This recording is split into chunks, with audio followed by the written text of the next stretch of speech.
భక్తజనులకు నమస్కారము.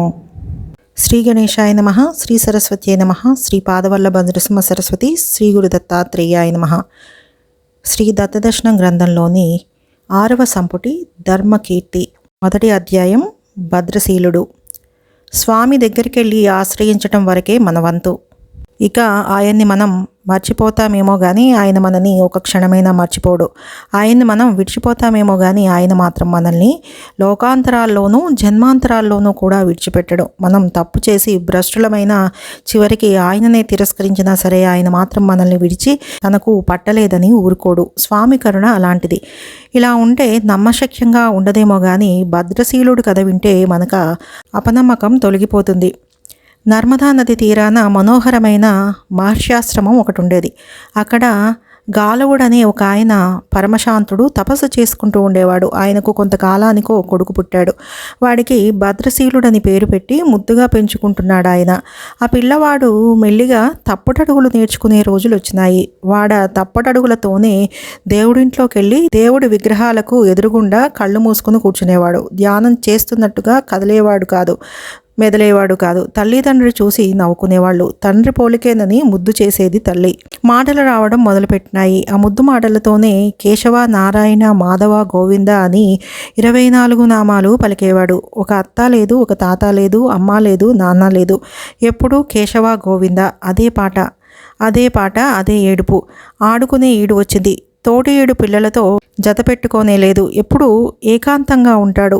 చేతనైనంతలో అందంగా శ్రీహరి విగ్రహాలు తయారు చేస్తాడు. మట్టితోనే ఆకులు పూలు తెచ్చి కేశవనామాలతో పూజ చేస్తాడు. ప్రదక్షిణలు చేస్తాడు. పొద్దుగూకులు ఇదే ఆట. తోడు పిల్లలు ఎవరైనా వచ్చి ఆటలకు పిలిస్తే ఏడుస్తాడు కేశవ, గోవింద అని. అది చూసి తోటి అమ్మలక్కలంతా ఆ తల్లిని అనేక రకాలుగా కంగారు పెడుతూ ఉండేవాళ్ళు. ఇదేమైనా పిచ్చేమో, పిచ్చి కుదిర్చే వైద్యుడి దగ్గరికి తీసుకెళ్ళమని కొందరు చెప్పేవాళ్ళు. రాజధానికి ఎవరో స్వాముల వారు వచ్చారట. ఆయన అలాంటివన్నీ ఉచితంగా నయం చేస్తారట. అక్కడికి తీసుకెళ్ళమని కొందరు బలవంత పెడుతూ ఉండేవారు. ఇదేదో గాలి చేష్టల్లే ఉంది. వెంటనే భూత వైద్యాలు చేయించకపోతే ఎటు దింపుతుందో అని మరికొందరు బెదరగొట్టేవాళ్ళు. కానీ ఆ తల్లిదండ్రులు మాత్రం పిల్లవాడి సంస్కార విశేషాన్ని ఊహించుకొని పొంగిపోతూ వాడిని ప్రోత్సహిస్తూ ఉండేవారు. వాడు మాటలు ఇంకా రాకముందే ఏకాదశి వచ్చేసరికి పాలు తాగేవాడు కాదు. తల్లికి తండ్రికి అర్థమయ్యేది కాదు. కాస్త మాటలు వచ్చేసరికి చెప్పసాగాడు.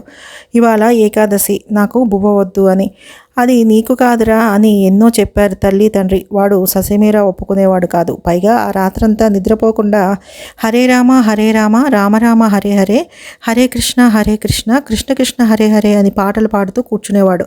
ఇవన్నీ తాము ఇంట్లో అనుకునే మాటలు విని చేస్తున్నాడని భావించారు తల్లి తండ్రి. ఇక వీడి ఎదురుగా నోరు మెదపరాదమ్మా అనేది తల్లి. క్రమంగా కాలు సాగేసరికి హరికీర్తనలు చేస్తూ ఒళ్ళు మరిచి గంతులేస్తూ ఉండేవాడు.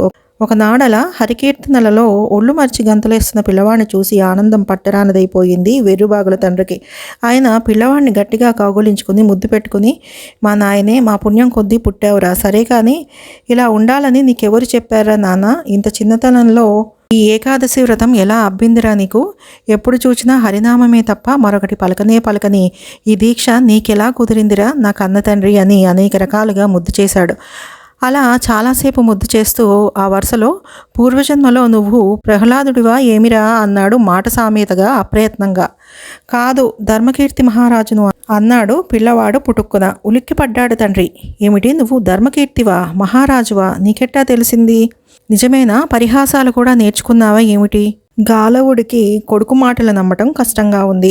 కొడుకు మాత్రం నిశ్చలంగా చిరునవ్వు నవ్వి, నాన్నగారు, అసత్యం చెప్పాల్సిన అగత్యం ఏం వచ్చింది నాకు? అదేమీ లేదు. యమధర్మరాజు చెప్పిన మాటల్ని బట్టి ఇలా నడుచుకుంటున్నాను. మీరు అడిగాక చెప్పకపోతే తప్పని చెప్తున్నాను అన్నాడు.